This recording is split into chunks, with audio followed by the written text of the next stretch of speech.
One last comment on this. Gala does have one professional game on Tom Kent, which is a win.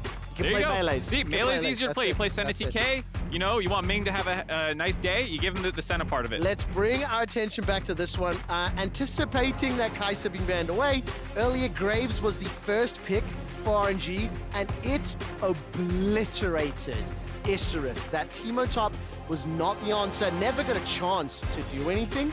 And Graves is banned this time around. I should look before talking. And now we're waiting to see what this last ban will be. Well, so that's the nice thing too. We talked about blueprints, sometimes showing the weakness that other people can then use and exploit to actually find the win. Sometimes there's the opposite as well, where, you know, they've scratched an option off the list. I think the Teemo option has been effectively scratched off the list for most people. Maybe Starscreen feels confident about it. I also actually would not mind seeing it in a more even game state matchup. Yeah, there's a chance maybe, you know, maybe we'll end up seeing it. They did ban out the Fiora, which does get rid of one of Breeze's probably most expected counter picks, and that's why he's hovering the Aatrox here. Yeah, and of course that Aatrox will be locked in. The Kai'Sa was the final ban. That is not a surprise to anybody. Gala, I think, was almost able to pick up a pentakill in that previous game earlier today.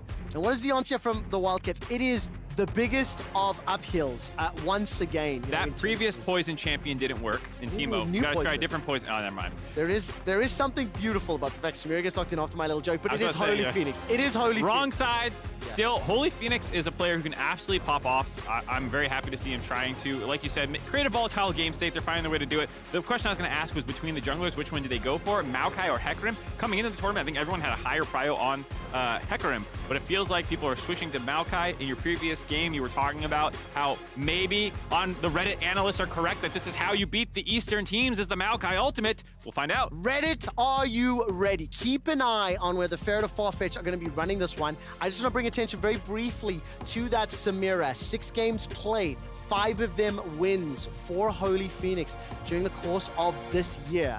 And that will now be stepping toe-to-toe with Gala's Tristana, and Shao, who will once again get his hands on the Silas. So starting to see again team compositions that want to get in your face, that want to fight. That Tristana is going to be really needing and wanting to draw a bead, use that passive, you put some distance between you, but this is another champ that just wants to go forward. What did Dash say? It's going to be very one-sided, one way or the other. And with Samira, Maokai, Akali, that is how Wildcats are hoping for it to be them. We'll have to see. We can also see a world where it's just a bloodbath through the first 15 minutes of the game, 20 minutes of the game, and then the superior mid to late game macro and team fighting gets RNG ahead. I do like Gala getting the holding the L against Deft, who had an incredible Tristana performance, and he's like, you know what, that champ is pretty good. I'm going to take this one right here. Does have some safety against the Samira. Able to hop away. Also, if the wind wall portion of her kit is down, you can kind of yeet her out of fights when she wants to go devil trigger mode, whatever. Yep. Devil may cry mode on you. Inferno trigger. I prefer devil trigger though. It's a little bit more exciting. What I will say is, what do you want to see it paired with support wise? Because, you know, I really like the fact that Maokai can be flexed. And when I do look at Farfetch, he doesn't have any games played under his belt as of yet, but it is possible. I don't know if you want to run into Tristana though. Tristana is... We'll have to see what they want to do. I was going to say for the support question, it is about having not just setup, because you want someone who can go in with the Samira, lock people down, hold them in place for her to kind of go crazy on, but oftentimes you want some level of damage as well. Start getting them low, because Samira is cleanup in a lot of ways. You know, you do want other threats on your team, which is why I do like it being paired with Akali, for example. Less about laning phase, but also more in the mid to late game. That Samira is not like, oh, I just jumped in and insta-killed everyone. You need people to start getting low, and then you get to find those crazy resets that come with their kit. That's the other thing as well, is you need a little bit of setup time on a Garen. That's locked in? Yeah, I thought that was a hover, so I just kept talking over it. Okay, so the last Q champ that was trying to champion Q win against Aatrox was a blinding dart Teemo. Now you're going to Q champ with Garen, silence, and try spin to win. I'm assuming that's top. But that is actually locked in. Garen is locked in. I'm going to ask production and stats if they have any champs Q info on this, or if anyone backstage does. Mark, good luck. While you look up that, I am going to Lolalytics to find out the information. 52% win rate, Masters Plus. Guaranteed W here. Not too much of a surprise. That is a winning matchup in theory in solo queue. We'll see how that works. Last time a matchup in theory won against Breathe. It did not go so well. RNG, though, rounds the rest of their comp out with some more dive and CC tools to go with their melee scrappy solo laners, Amumu and Sejuani, two very strong picks that got through the draft because there were a lot of specific target bans thrown RNG's way. Mark, if I can just commend the phenomenal job that you have done in the 3 games of picks and bans. This is the first time we've ever cast together. And we have had... We're getting the troll game. We have had some interesting decisions here throughout the course of this. But Garen top, as we were expecting, it's going to be set. This is just go, go, go all day. It does match what I was saying, though, about your support not only wanting engage, but also wanting some damage to back it up a little bit as well. And so Sett can go in there, hit a bunch of people, pull them together, get a big haymaker, get them around half HP so that when Holy Phoenix goes in from hitting from the backline to actually diving in, people are ideally a little bit low. And let me just see if I can explain this composition. Yeah, no, actually, why don't you do that? I'll play by play. This one, we'll do a little switcheroony on them. I actually don't know what job will be harder. In terms of the Wildcats, I really just cannot wait to see what Starscream's going to do with this Garen in the top lane. But the composition is extremely easy to understand. Go forward. The only thing is, absolutely every single one of their initiation tools is readable, predictable, and just straightforward. Yes. Garen runs at you, Akali jumps at you, Sett throws his body and an enemy at you. That's potentially the most effective way to start a fight. A showstopper followed up by Nature's Grasp. But that Sett will get shredded by RNG's damage dealers. So, I mean, for Wildcats, hey, throw everything in the kitchen sink. Let's see whether or not this team composition will pay off. I mean, this is going to be a banger game no matter what, because both teams have that kind of meatball slam into each other component to them. Don't forget, the side for RNG is also 4 melees and a Tristana, a resetting team fight champion who doesn't mind jumping on top of people, getting all over the place. So you have 4 versus 4 melees with just the 80 carries who are kind of reset-oriented champions. Means this is going to be a crazy game. Team fights are going to be fun on this one. We're about to jump onto Summoner's Rift, and for one more time, if you want some cool stuff, link your League Gaming account with leave your link account with Prime Gaming to receive some of those free digital goods. Oh yeah, we're the 1st of October, aren't we? Yes. Spooky season started. How do we write the date in America? Is it 1/10? I don't even know, to be honest. Because in Europe it would be 10/1. That would be your rating. 10/1. Do 10 times better than average. I already watched Hocus Pocus 2 to get in season. Watch Casper already. I'm slamming through my October playlist. I apologize for not knowing the American way of doing things, even though we did a podcast with Goldberg on day 1 about all the differences with Celsius and Fahrenheit and whatnot. Will you give me permission to tell a very personal story about Hocus Pocus? Oh, absolutely. It gave me nightmares, and it was the scariest movie I saw when I was 12 years old. 12? My friend... Yes, I'm much older. No, I also mean you were getting scared of Hocus Pocus at 12? I thought you were going to say like 4. Did not like horror movies, didn't enjoy it, took a long time to learn. My friend hid in the cupboard after we got home from watching the film, jumped out and scared me so much I ran into the door head first and then fell on my ass. So I hate that film, and I will never appreciate it, as Shah, who doesn't appreciate Saren stepping into his face. Yeah, some trades early on for Saren. Segways winning. Yeah, nailed that one. We've seen the Sylas-Akali matchup a couple of times now. Sylas has come out ahead, despite often the Akali being picked into it. But I also will say that it does feel like sometimes it's the skill... Mark. What? I'm so sorry to interrupt, but this is crucial. You and I owe the viewers an apology, because I know social media and Reddit analysts will know this.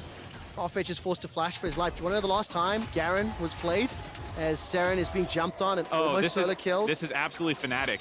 Garen Yumi or no, something, no, right? no, just stop. Seriously, bail out. Let me deliver this. Okay. The last time Garen was played, Starscream played it at MSI, was that 2021? 2022, so it's less than 6 months ago. Do you want to know who it was against? RNG. Yes, it was. Oh my God, yes, how did we not remember this? It has been a trying couple of days, so to all Reddit and Twitter analysts who have undoubtedly called us out, I do formally apologize. And Farfetch will be jumped on. Rocket jump forward by Gala. Bandage toss connects onto Holy Phoenix's Samira. He's stunned up, but there's not enough damage to follow. The auto attacks were staying behind in lane. And do you want to know how that game went? I don't think you need to guess that one right now. RNG lost? Down That's why they're doing it again. That's it. It's the only reason I can think of. Down 1,000 You know what is goals. fair, though? That was Bin. And so Breathe does not have the experience. Okay, so he hasn't faced it before. Yes. One would hope Ben would have left him notes, written it down, given the retrospective of how the game played out. So I think Breathe may have the info from him. Maybe. I will say, nice gank again by Wei. Every time we have these kinds of troll games, Wei instantly does something to kind of throw the game state in the favor of RNG there. Topside clear heading into the river from the Raptor ramp. And so even though Wildcats did put out an early ward, it was in the tri-brush. And so he was able to circumvent that ward, find that gank. No cleanse, no flash for Holy Phoenix. Farfetch used the Ignite, got the Hex flash. Now, to be fair, Gala is also flashless, but he does have a rocket jump which can buffer himself away to safety. While that's going on, small advantage in the top lane for now. Breathe is already bullied Starscreen all the way forward, back to wave, or rather he pushed the wave is a better way of saying it. He's pushed the wave. Starscreen's farming under tower. I think the Skull Crab was there just picked up as well by Breathe. So double scuttles, first blood secured, pushing that wave forward, and I just keep my eyes on Wei because everywhere he goes, people die. Yeah, Wei is always the one throwing the game in the air, trying to make it go in his team's favor. Already some CS leads starting to develop for both the RNG solo laners as well. Off to a pretty nice start for him. Do you hold your breath every time the observers linger in a lane like this? Because we've been watching mid for a little while, anticipating some sort of engage. As Starscreen is trying his best to use that judgment. Honestly, once we start lingering in a lane too long, I just start watching the cannons for -1 spams XDD. Can you call it out? You see it? I think there was one right there. Was there right there? I think Sarah and Mystic. I wasn't watching close enough because I was listening, but yeah, often that's what I'll start doing. I was looking up the spell names again for Garen because I couldn't quite remember his Q. Decisive strike, and Wei will get taken out. Nicely done here by Ferret, but the counter teleport from Xiaohu, instant reply onto Farfetch. Now I will say, that is a pretty surprising result already as Starscreen gets pulled backwards by those Infernal Chains. It's still a 1,000 gold lead. The kill secured by Ferret on that Maokai. And Xiaohu did use the TP, but he got the reply himself. Yeah, that was able to get the TP out. That means Saren does have his own to use. I do like that play by the Wildcats. The fact that Ferret was going down to that wave as it was pushing in. You saw Wei camping in the brush as this big wave was coming in, looking for an opportunity to jump on top of them. Ferret, I think he might have not been seen on the Scuttle Crab coming down into that area, and so when Wei commits, he's already in a position to flash W on top of him. Reddit analyst proved correct, able to have that guaranteed lockdown CC, gets that kill. Xiaohu with the teleport does find a kill. Oh boy! Oh my word! World Ender plus the last Q, not going to be able to pick up the kill. Starscreen flashed for safety. That ultimate is on cooldown as well. Demacian Justice wasn't able to secure it, so trading back and forth, still down 20 CS, and Wei is now looking for the engage. Both junglers around, Ferret and the Saplings will be able to push them out. Wildcats already toying a little bit with Breathe and Wei, a big minion wave they don't want to fight into. Yeah, I was a little surprised that Ferret didn't go for a W there, try and lock them down. Starscreen's passive is healing up just by being in the wave. Oh, 200 hit points. Here comes Ming. Flash bandage toss available to him.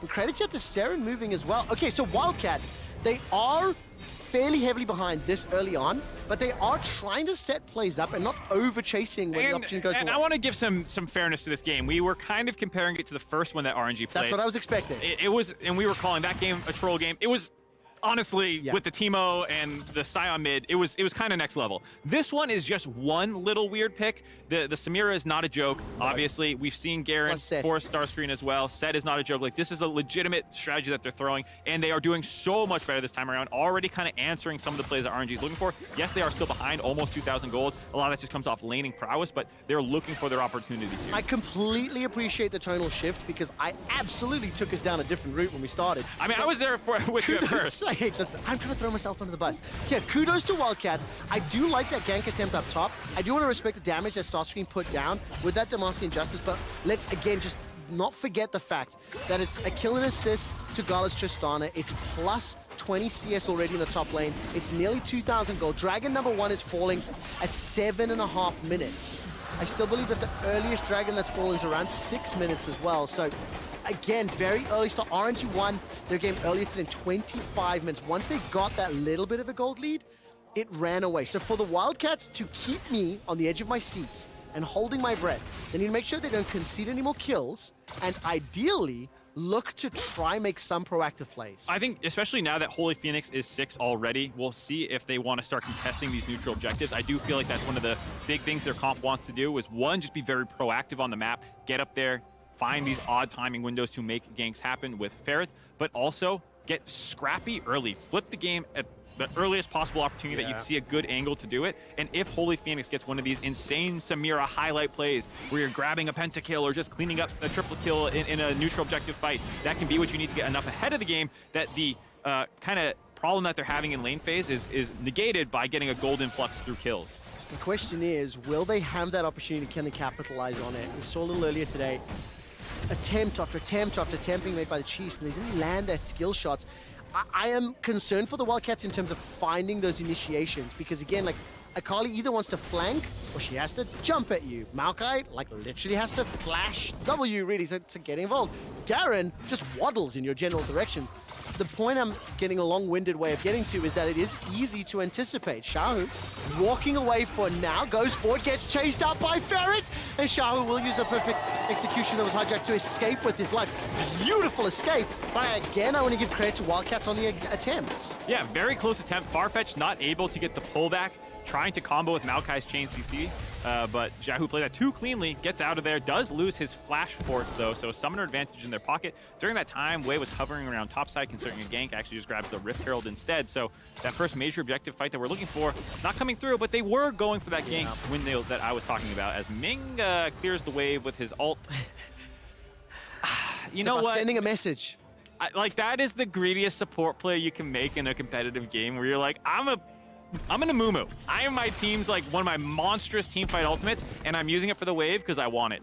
And also, the thing is, when you look at the rest of this team and the CC and the damage that literally every other one of them have in their kit, it's not as needed as you might expect. And to be fair, the Dragon was taken by RNG as well, so there is no timing window where he must have it for a fight that's about to happen. You can use it in that way. It was just funny. As the analyst of this game, Mark, my bad. It was about sending a message, right? That's where the mental damage inflicted. The mental damage. You're going to have to play-by-play one of these fights. I'll look for your hand signal. This is where you... No, you gotta give me you gotta throw me into, because I will never volunteer myself. Okay, later in the game then, later in the game. Yeah. Because we can anticipate that the Wildcats will, look for another opportunity. They're behind in bottom, behind middle, behind top now. Not significantly in middle or bottom, 10 CS for both respective lanes. For this Garen though, I will ask you to put your thinking cap on. Unless Farfetch and Holy Phoenix get jumped on. It's a very good ward spotting out Ming. Ming's in trouble. Vision control is very good here from our observers highlighting it. Showstopper comes down. That brings Ming backwards. He has no Curse of the Sad Mummy. That is fantastic. And then you highlighted. Now, admittedly, I don't know if it would have saved his life in that Flash moment. might get you out there, though. There we go. Good point. Flash was available. And Seren fancies himself a shot here. Wildcards get their second kill. The only concern I have for them, they're 2,000 gold down. Yeah, and this is why I want to see them go for things, because I think it will be death by paper cuts through landing advantages from RNG if you don't find ways to make stuff like this happen. Gala, not going to be able to buff for it. He does indeed flawlessly, actually. I was misreading that one. Nicely done on the rocket jump. Definitely not caught by surprise. No ulti available for Seren. He's not going to get caught by the Glacial Prison, and Wei will not dash forward. So again, swing and a miss here from the middle lane. Seren escapes with his life, still 0-0-0. But falling further and further behind on CS. World Ender comes out, Star Screen spinning. Judgment Flash is available to him. Flashes away on that third Q. Unlucky for Starscreen there. Chose the mathematically longest angle to take with the speed up that he had. Runs to the far corner of the Aatrox pullback, does end up going and loses his flash for that one. I feel always bad for people when I see them do that. I'm like, there's a trig problem you could solve real quick if you just wanted to take a second and realize that you can take a different path there. And it might be fair to say trigonometry may not have been many League of Legends viewers and players' strong suit. Those who are good at trig, congratulations. Very proud of you. I sucked at trigonometry.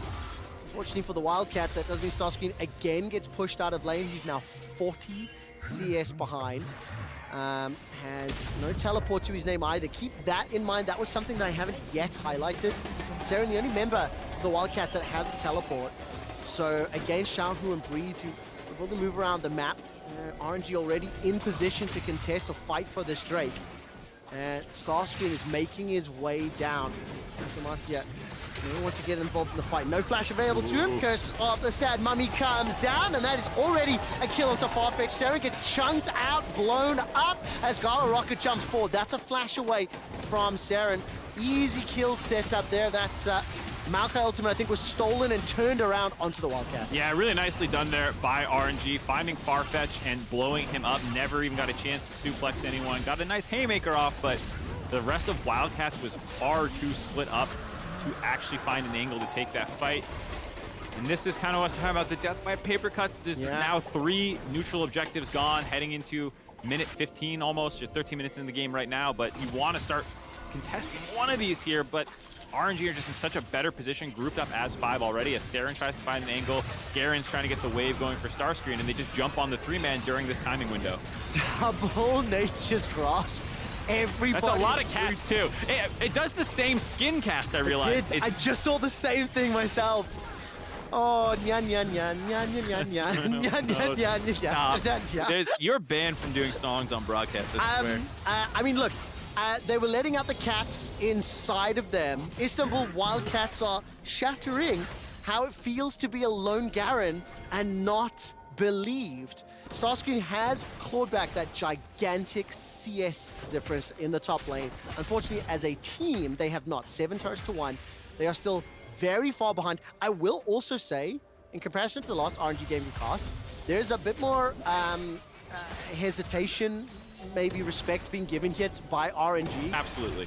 From the early game, because they really ran away against Isurus. But here, a little bit more tempered, a little bit more controlled. They are still taking every advantage they can, but they're not forcing. Yeah, and like, for example, Breathe has not found a ton of solo kills, but he's into Ignite Garen instead of the Teemo. Yes. And so, you know, while he has done a very good job controlling the lane, surviving it, forcing out flashes, ooh, Holy Phoenix just blew up Wei's ultimate with the nicely timed, I would still call it win wall, but... Yeah, I mean, Blade Whirl, that worked too.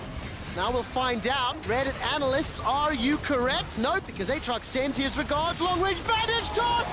Curse of the Sad Mummy! The showstopper was hijacked and stolen. So far, a 1 for 2. The Starscreen gets on the board. It's not done yet. Xiaohu manages to find Farfetch, and he's now running away for his life. Or is he? Turns the damage back around onto Saren. 2 for 1, 3 for 1 now as the tower is the next focus. Excellent counter engage by Ming there, finding the 3-man lockup, and critically onto Holy Phoenix as well. If there's one, oh my word, bang, bang, bang, the boom will secure it. It's actually Xiaohu that gets the final hit. Now Saren trying to step outside of that Twilight Shroud, dashes forward and gets shot in the face before he can. Just about ace for RNG. Mid-air kill for Gala there to make sure he did not die. Probably had enough health to live anyways, but making sure it was not close. And like I was saying, most important thing, they killed Holy Phoenix at the start of that fight. RNG have so much control on the tail end of it. They grabbed the mid lane turret, they redive, get a couple more kills. Breathe leaked down, went to the top side. He's gonna get the 3rd turret of the game now. All outers down for RNG, looking really good. And I think that previous fight is kind of the point I've been saying like many times this game. Wildcats, when they are initiating, it is fairly easy to read, and once that Nature's Grasp was unable to secure a kill or an advantage, the re-engage tools, you know, from either the Aatrox or the Amumu are just game-changing. I think there was an Aatrox Q that slowed down as well, any sort of initiation, and then Ming's re-engage was flawless. It gives RNG a 6k gold lead. Starscreen will be the next target. 1-on-1, gets jumped on. Demacian Justice has been hijacked. Let's secure the kill. Demacian Justice from Xiaohu. Wildcats will now try to re-engage. They find themselves one onto Xiaohu and a shutdown. Secured by the little ferret himself, and the Nyan Nyan Nyans will be able to catch yet another onto Breathe. This should be a kill, or will it? Holy Phoenix, his Inferno trigger will secure the damage as Ferret gets the kill. Yeah, a little scary there. Yeah. Holy Phoenix did have to lose his flash for that play. The rest of RNG are getting things done in the mid lane for it, but still, Wildcats finding a shutdown for RNG, being a little greedy there. Fighting that in the top lane to kill Starscreen, sure, that's fine. If you had vision in topside to know, but you could see right before Xiaohu was dropped, he started channeling recall. So he had no idea that this collapse was coming, or he maybe didn't. He's like, oh, either I recall or I die from this position. As you can see here, they are finishing off the Rift Herald while they take this 2v1. They get that kill. Xiaohu's like, great, I used his ultimate against him. I'm cool. Gonna recall now. Dead. Yeah, instantly. Take a look at the vision. There's actually no vision as far as I can tell. No, definitely surprised. I think they knew that they were getting the Rift Herald uncontested, so that makes them think, okay, they're probably on the bot side of the map or resetting or something, not that they're right behind the Rift Herald pit jumping on us. And so, do give a couple kills over, but definitely not the end of the world. Still 7,000-ish gold up. I mean, it's gigantic, and I think a lot of credit here to Wildcats making this composition look a little bit more threatening than maybe I was anticipating from the draft. RNG, if they close this one out, it will eliminate the Wildcats from playoff contention as well, put themselves up to 3-1 in the standings. And tomorrow, RNG will be playing Saigon Buffalo. What'll be very interesting to see is how DRX Mad Lions play out, because on the assumption that DRX beat Isris in the next game, in that thought, maybe some tiebreaker games based on that DRX Mad game. Wait, we'll get Showstop backwards, but there's no further follow-up, no Nature's Grasp, no Demacian Justice, and it's Farfetch that gets taken down. Here comes Breathe. Hold your breath, Wildcats. Farfetch has got himself at least one kill. Ferret is so incredibly low. He'll root down and hold down. Gala will get the kill. Reset. Rocket jump forward. Starscreen and Saren running for their lives. And Xiao, who continues to chase. Does he fancy the tower dive? Not right now. No E available for Xiaohu to keep that chase going, but RNG. Oh, Chilling Smite continue to chase. Dash forward, chains. Slap him with the chains. Will not find the target. Wei continues to hunt. Throws out the frozen flail. Dashes away to safety and stays alive for now. Saren completes the teleport, and it's in fact Starstream that gets the kill with the help of the turret. And it's getting a little bit more Gala's fun hunting here for RNG. Shot through the shields, and Gala gets the kill. Doesn't fancy the chase further. 14-7, 20 minutes in, and now we have descended into some level of chaos. Yeah, we're definitely in the chaos zone here. Going underneath an inhibitor turret with an inner still up is a pretty good indicator you've crossed into this realm. There is a Hextech Dragon up and the objective bounties available for the Wildcats, so might be able to make something happen here. Though Breathe is on the flank. I mean, 8,000 gold down. RNG are going to be able to literally just stare the Wildcats away. Too risky to look for that one. Gala, by the way, 504, 700 gold bounty right now. Yeah, he's a pretty threatening Tristana. RNG, I like the way they played that fight. Very heads-up stuff both way, flashing down so that the ultimate from Farfetch put him far away from the rest of his team, and then Ning's bandage toss and flash ult into stopwatch when they were trying to re-engage onto him. Just doing all the little things right in the fight, making sure that they are setting themselves up to wipe the Wildcats. Mark, can I ask you to tell me, legitimately not trolling, what do you make of this Garen pick thus far? I think it has done more damage than I was expecting. It hasn't necessarily been game-changing, right? But I definitely thought it was going to be a whole lot worse. I mean, it's not like 1v9 losing the game, which sounds like what your expectation was. I think when you go Ignite... That is a fair assumption. When you go Ignite, Garen, counterpick into Aatrox, I don't want you to be losing your flash defensively. I would hopefully find one solo kill. That, to me, would be a nice success. Have control in the lane phase. You know, maybe you lose some of the earlier levels or whatever, but at 6, when you have that Ignite to try and find those kills, actually doing that. He has picked up some in these team fights, which is nice, but still down a lot of farm and was down a lot of pressure in the early laning phase. Now, I mean, Wildcats are going to continue to look for these initiations. I think if they are going to make it work, they either need to catch RNG by surprise, look for some sort of flank where Saren and Starscream can blow somebody up early, or alternatively, the Showstopper, Nature's Grasp combination needs to find a target and instantly blow someone up. But there's a Warmogs, Sunfire, Hourglass. It gets very difficult. It's very difficult. We were talking about sturdiness before. It definitely applies to RNG's comp a little bit here. Starscreen is close to finishing his Mortal Reminder, going for the kind of most normal build, I'd say, for especially solo queue. Stridebreaker into Mortal Reminder to become pretty threatening. Not going full tank or something, which is something that you often see when you move builds from solo queue to pro play, especially like Hecarim, for example. Recently, there's a sudden indexing into the tank stats, which sometimes loses what makes the champion a pick at like why you're taking it in the first place. So happy to see Starscreen finish off that Mortal Reminder here in a second in base. There it is on his 2-item power spike now.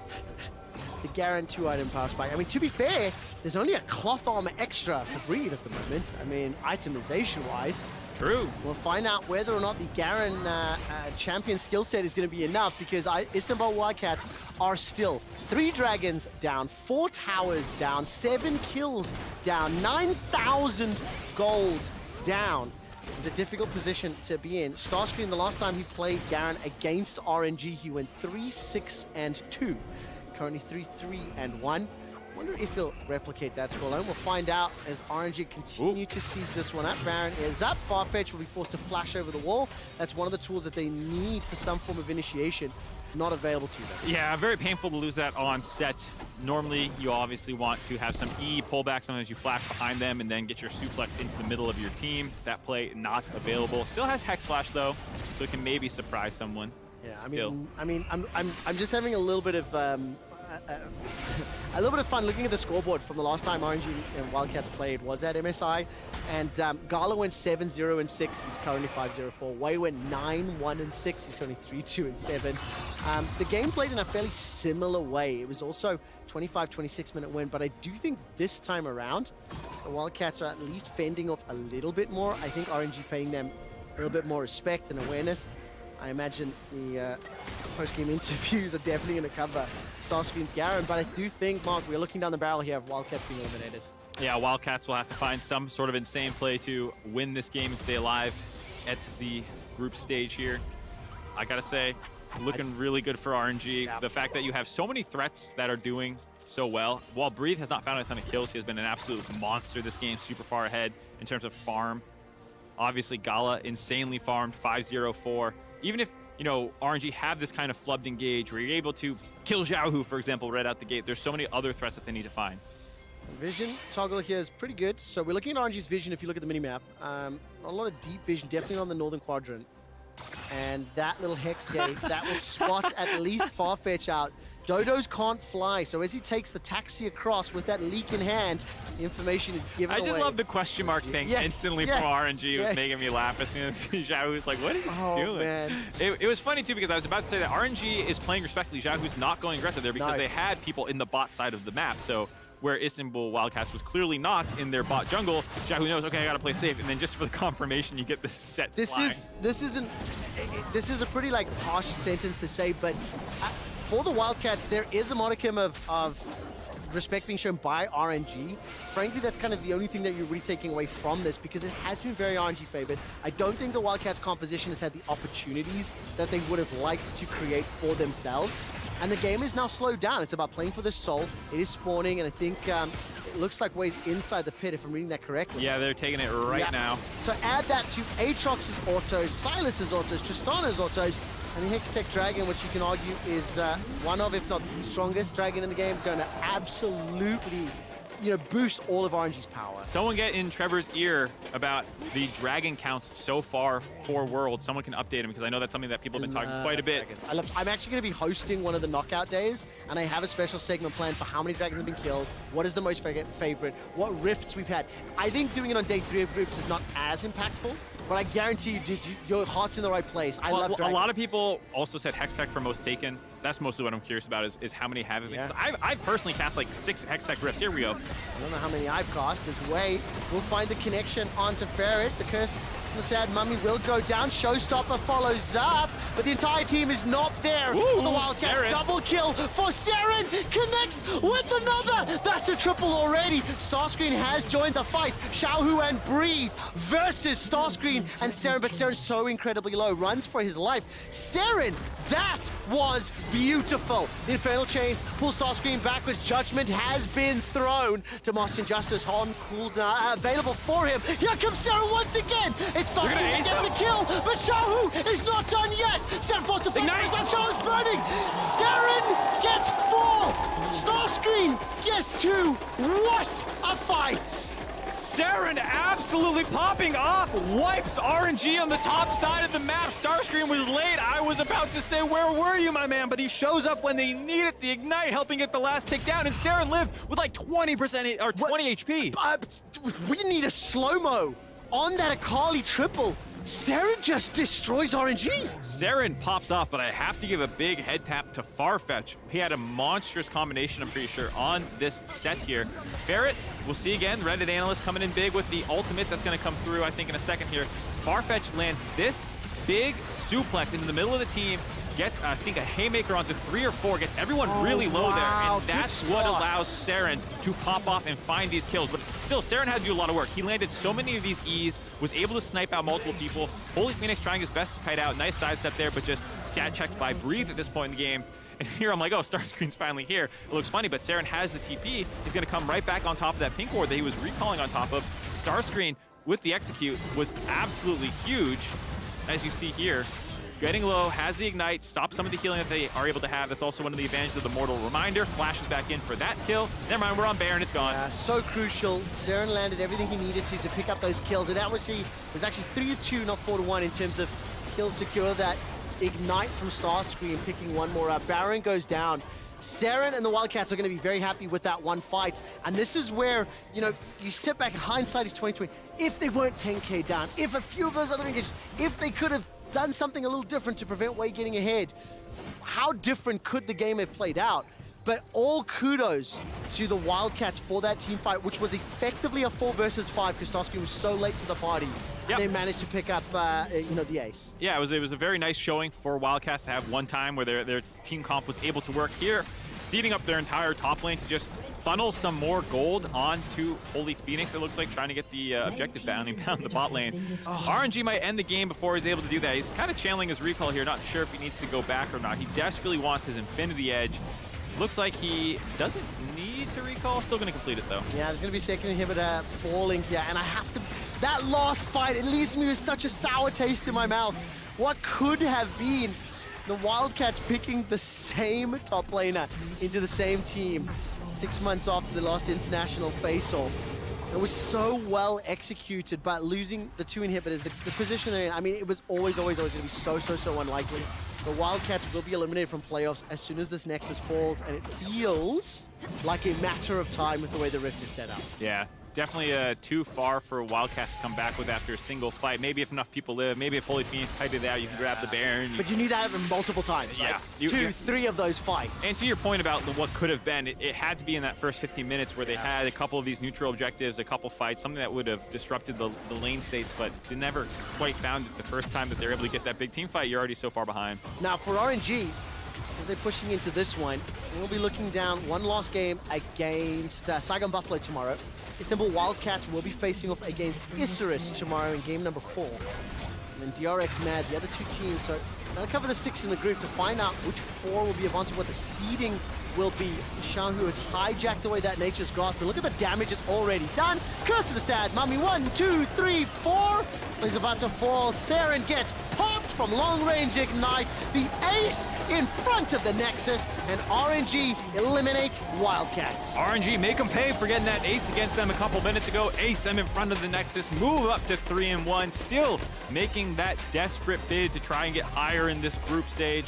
We have Mad Lions versus DRX coming in tomorrow. DRX also playing next game as well. Yes, I think the point I was building up to just before that is, if one presumes DRX win this next game, if you presume RNG beats Saigon, what that means is Mad Lions versus DRX will decide whether we have 0 tiebreakers in this group, because it'll be 5-0, 4-0, 3-2, 7.